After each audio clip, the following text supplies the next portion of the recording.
Hey, what is up guys? It's your boy Speed here, and today we're going to be watching Gaming Gladiators versus Team Secret. In this game, we're going to be looking at Techies in particular, so we're going to be following the gameplay of Tofu and how he gets 17 dam assists. I really want to talk about how Gaming Gladiators enables their lanes very, very well, in particular how they enable Quinn and kind of get into that. But yeah, Techies is a hero that's very powerful right now. A lot of teams, and I mean a lot of teams, are picking this hero very early into the drafts. We're seeing a ton of Techies, position 5, 4, you name it.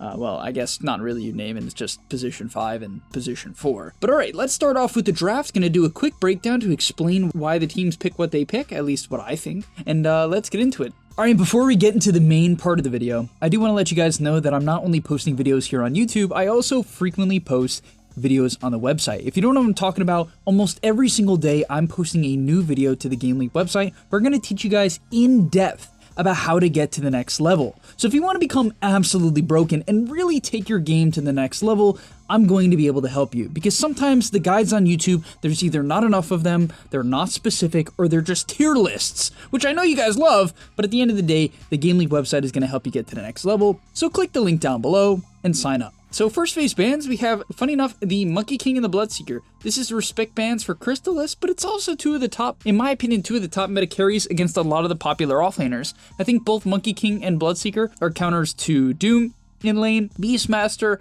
Magnus, Underlord. Basically everything that Ace wants to play gets countered by, gets countered by these two heroes that he specializes in. Then we see the Doom, which is a respect ban for Ace, and the Medusa banned out here for the side of Team Secret.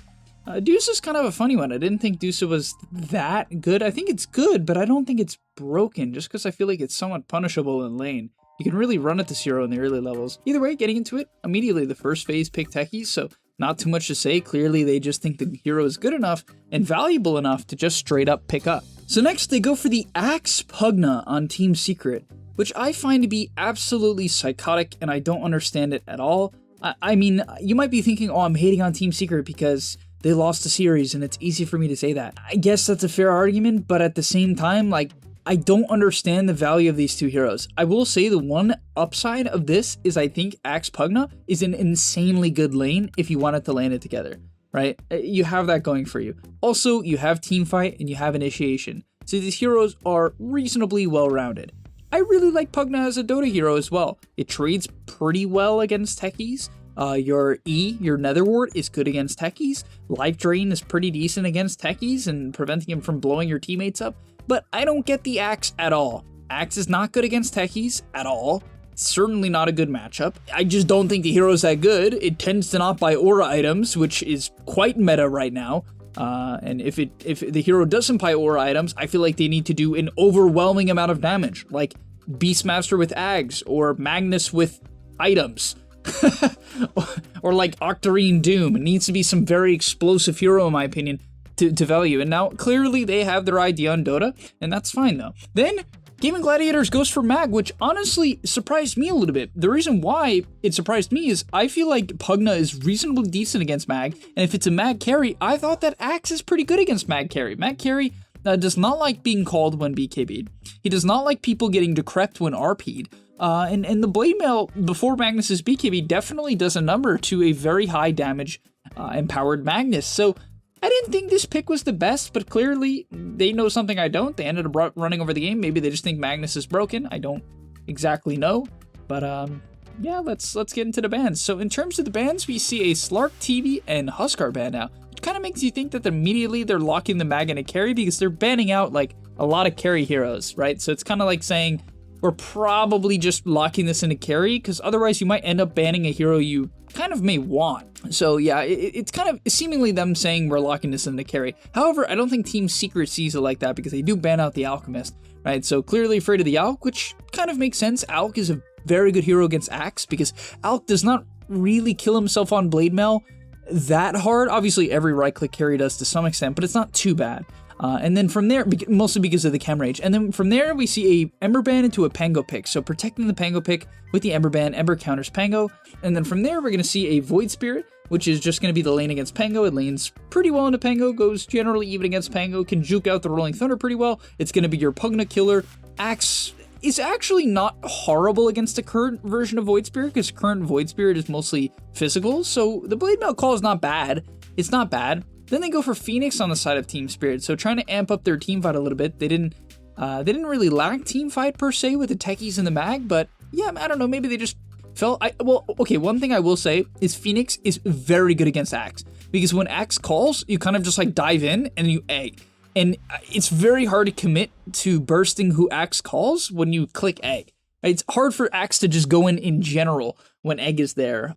I don't think egg or Phoenix in particular is that good against Pango. It's fine, I guess, because you can Icarus dive away if he defusals you. You can egg if he's trying to solo kill you, so it's not bad in that regard. And having some magic damage to round out the physical of Void Spirit and Mag in the Techies and Phoenix is going to allow you to kill people even when they get decrepit. So I think the main value is there. And, you know, if you drop RP, you can follow it up with egg, and it's very hard to teamfight into that. Team Secret goes for a very stable pick in this Snapfire, a little Shredder to kill Phoenix Egg. I would say it's about as simple as that. And yeah, I don't mind it. Snapfire ulti as well with the Axe and with Decrepify is very powerful. So I think it's a pretty solid pick for Team Spirit. I don't like the hero very much. I think generally I consider Snapfire like a B tier hero. It's like fine, it does okay, it does its job, but I just don't think it's too good, personally. And yeah, then we see a Beastmaster pick, which I really like because you see a Void ban, you see an Ursa ban, a Slark ban, TB ban, Huskar ban, Monkey King ban, Bloodseeker ban. I guess they just really felt that this Magnus was a carry. But at the same time, they're banning a billion carries, and carries, in my opinion, the carries I would probably want against Axe. At least some of them, the Monkey King, the Ursa, right? Even Terrorblade to some extent. Actually, no, Terrorblade's not a great example, but the Bloodseeker maybe. It's kind of weird that they thought they would go for a carry. I mean, I guess maybe they just didn't think the Mag could be carry because it's not that good against Axe, but I guess it's fine. And they go for the Beastmaster, which is like Gaming Gladiators. It's one of their best heroes, which is crazy. It's like, how did they get this hero? I guess maybe the Team Secret just thinks it's not that good, but I don't know, man. Even though I do think Pango is very good against Beasts because you just are good against every variation of Beast. The Ags build, you roll. The physical build, you know, you disarm, so there's that. But yeah, they go for Troll Warlord on Secret, which it can get chain stunned and die this game by Roar and Mag. I don't think it's that good against Phoenix because you can't really build Fervor on the egg, so you don't really kill egg well. You get disarmed by Techies. Void Spirit Techies ganks kills you. I don't think you lane that well in a Beastmaster. You lane fine, but you're not great because of the Axe spam. And the Boar build is pretty good against Troll too, which I think he does. And yeah, I don't know. I think it's a horrible Troll pick. I'm not gonna lie. I don't like it at all. I think it's okay against Mag carry because like when Mag carry BKBs, you potentially can just like also BKB and click ult and outman fight him. You easily outman fight him. In your ult. So, all right, getting into the Techies, one thing I will say is I'm surprised to see no Blood Grenade actually on either of their supports. No Blood Grenade at all, which is definitely surprising on Techies. I see a lot of Techies players buy Blood Grenade, but I guess he's saying, okay, you know, I'm playing a universal hero, which is one of the main benefits of current Techies, that you can buy 4 branches and have 56 damage. Like, that's crazy. The only damage items he has is 4 all stats, which is so good for your hero, right? Accelerate, wow, he's gonna skill dive, that's crazy. That's not very good for the lane. But okay, he's gonna start with a Sentry Ward D-Ward on mid, pick up no, he didn't buy a second set of Tangos, and he's gonna make his way to top. What is he gonna buy? So he completes his wand for 1 extra all stat and then buys a salve. So clearly he plans on just sitting in the lane and trading. And this hero is crazy, man, guys. I'm not lying. This is one of the best heroes in Dota right now, for sure, if you get good at it. Sticky Bomb is so great in trading in the lane. You have ridiculous stats, 300 movement speed, very solid, 6 armor, 56 damage, just crazy stuff. And you'll see in this trade here with the Pugna, he's just gonna start beating into the guy. And this is the power of the Techies, like, especially against ranged carries. If you can auto attack ranged carries, you bully the heck out of them. But we just see him, you know, autoing the Pugna, autoing the Pugna, autoing the Pugna. And I love what they're doing here, right? Ace is pushing in the wave with the Wild Axes, and Tofu's just going to spam the Sticky Bomb off cooldown and use the fact that Techies is a ridiculous trading hero as long as you play max range to bully out the Pugna. And this is going to allow the Beastmaster to completely free farm, and that's massive for a hero that tends to not have that good of a start. So the next impactful thing about his game is the fact that he ships out a second salve. Yeah, you heard me right. This is his second salve. Now, he didn't buy any mana regen in this lane, and that's just because Troll Pugna spams an insane amount of spells, so you can get mana simply from having a magic wand. However, in some lanes, definitely in a lot of lanes, you want the casual clarity, so when you go to stack or anything of the sort, you can have enough mana, right, to play the lane. Beastmaster is not a kill lane, so he's going to focus on securing stacks, and now the mid rune. He's going to pop his salve, and I like what he does here. This does sacrifice an ancient stack for the beast. However, at the end of the day, what I love about this is he can try to get the top rune, so he's going to blast off, and he actually gets the water rune. And people won't understand how big of a play this is. Okay, actually, they probably will. So he solo killed the mid, which is so good. But okay, let me explain it. Even if he doesn't kill Armel, like honestly, for Armel's game in particular, it is 100% good that he died. No joke. If Armel lived on 100 health, with no bottle charge, no wand charges, he would have gotten zoned off of 2 waves minimum. He would have had to go base 100%. And so honestly, it's a great play from Tofu. It's an insane solo kill that's going to help his XP a lot, but it is so key that he can test that water room. That completely ends the mid lane. And this is what Gaming Gladiators does so well, and their support players understand better than other supports. Gets a stack for the beast, transitions that into a water rune, times the blast off perfectly to contest the rune. It was close actually, maybe it wasn't perfect, but it was close. And now Quinn is off to a god start, right? And these little differences, these small plays are going to snowball the games, right? That is how Dota works. That's what people don't get. That's what I love about the game. Small plays mean all the difference. That's why when people are trying to get good, it's hard, it's frustrating because you have to learn literally such small things just to get good at the game. From there, Tofu is going to once again stack the large camp into the rune, and I love the fact that he's just like really consistent about this, as he's going to set up for a kill on Puppy here, drops the blast off, that's going to stun him, trying to close the gap for Quinn. And are they going to be able to get the kill? Oh, nice juke from Puppy. All right, they're probably not going to get him here, but he easily bullies him out. But what I love is that he continues to contest every rune from here on out. And that's so huge because when you have a player like Quinn, I mean, obviously you guys will never have players like Quinn in your games. No offense. I don't think your mid laner is going to be as good as CC&C, unfortunately. But as long as you believe in your mid a little bit, giving them the advantage of guaranteeing them a rune or denying the rune is game changing. From there, he's going to pick up the Wisdom Rune, which is super key this patch. If you do not get a Wisdom Rune on your team, if the enemy team gets both, it is a massive, massive downside to your ability to hit level 6. And from there on out, honestly, I think his main gameplay should be focused on hitting level 6 as he makes a rotation towards mid here, maybe looking for a kill on the Pugna. It's likely going to be difficult. I would imagine his focus here is probably going to be to stack again, unless Beastmaster's taking the stacks, which it looks like he is. So instead, he's just going to come over mid. They're not overforcing, not doing anything crazy. All right. Pretty damn standard gameplay as they're going to look for the runes here. Not going to find anything.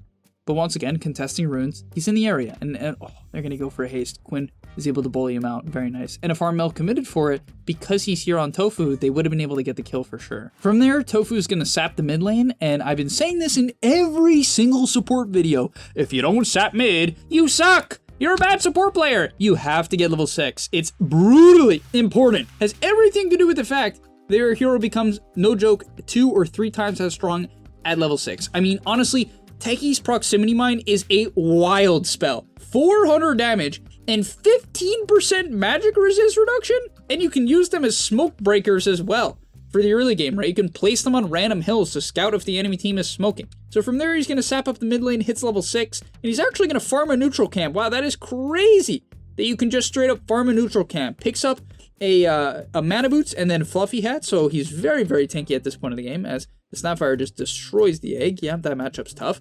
He's got a neutral item here, which is typically going to just be more mana regen. This hero needs a ton of mana, so something like Arcane Ring, there you go, picks up the Arcane Ring, because anytime you pop Arcane Ring, you can drop your mana boots and pop the Arcane Ring, and when you want to pop mana boots, you can drop the Arcane Ring and pop your mana boots, and you get a ton of value out of this, as he's going to look for the kill on Yamich here.